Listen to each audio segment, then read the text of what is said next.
یہ واقعہ ایک سعودی نوجوان کا ہے۔ یہ اپنی زندگی سے مطمئن نہیں تھا۔ اس کی تنخواہ صرف 4000 ریال تھی۔ شادی شدہ ہونے کی وجہ سے اس کے اخراجات اس کی تنخواہ سے کئی زیادہ تھے۔ مہینہ ختم ہونے سے پہلے ہی اس کی تنخواہ ختم ہو جاتی تھی اور اس سے قرض لینا پڑتا تھا۔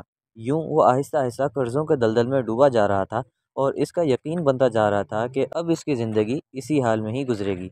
باوجود یہ کہ اس کی بیوی اس کے مالی حالات کا خیال کرتی، لیکن قرضوں کے بوجھ میں تو سانس لینا بھی دشوار ہوتا ہے۔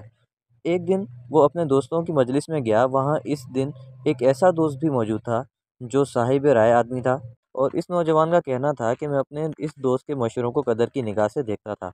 کہنے لگا، میں نے اسے باتوں باتوں میں اپنی کہانی کہہ سنائی اور اپنی مالی مشکلات اس کے سامنے رکھیں۔ اس نے میری بات سنی اور کہا کہ میری رائے یہ ہے کہ تم اپنی تنخواہ میں سے کچھ حصہ صدقہ کے لیے مختص کرو۔ اس سعودی نوجوان نے حیرت سے کہا، جناب، مجھے گھر کے خرچے پورے کرنے کے لیے قرضے لینے پڑتے ہیں اور آپ صدقہ نکالنے کا کہہ رہے ہیں۔ خیر، میں نے گھر آ کر اپنی بیوی کو ساری بات سنائی تو بیوی کہنے لگی، تجربہ کرنے میں کیا حرج ہے، ہو سکتا ہے اللہ تعالیٰ تم پر رزق کے دروازے کھول دے۔ کہتا ہے، میں نے ماہانہ 4000 ریال میں سے 30 ریال صدقہ کے لیے مختص کرنے کا ارادہ کیا اور مہینے کے آخر میں اسے ادا کرنا شروع کر دیا۔ سبحان اللہ، اللہ کی قسم کھا کر کہتا ہوں، میری تو حالت ہی بدل گئی۔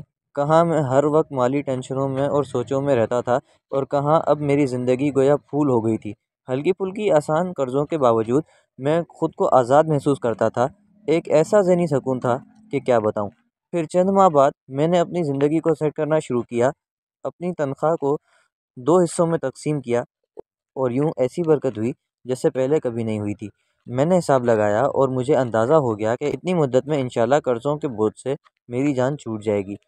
پھر اللہ تعالیٰ نے ایک اور راستہ کھولا اور میں نے اپنے ایک عزیز کے ساتھ اس کے پراپرٹی ڈیلنگ کے کام میں حصہ لینا شروع کیا۔ میں اسے گاہک لا کر دیتا اور اس پر مجھے مناسب پروفٹ حاصل ہوتا۔ الحمدللہ، میں جب بھی کسی گاہک کے پاس جاتا وہ مجھے کسی دوسرے تک رہنمائی ضرور کرتا۔ میں یہاں پر بھی وہی عمل دہراتا کہ مجھے جب بھی پروفٹ ملتا میں اس میں سے اللہ کے لیے صدقہ ضرور نکالتا۔ صدقہ کیا ہے؟ کوئی نہیں جانتا سوائے اس کے جس نے اسے آزمایا ہو۔ صدقہ کرو اور صبر سے چلو، اللہ کا فضل سے خیر و برکت اپنی آنکھوں سے برستے دیکھو گے۔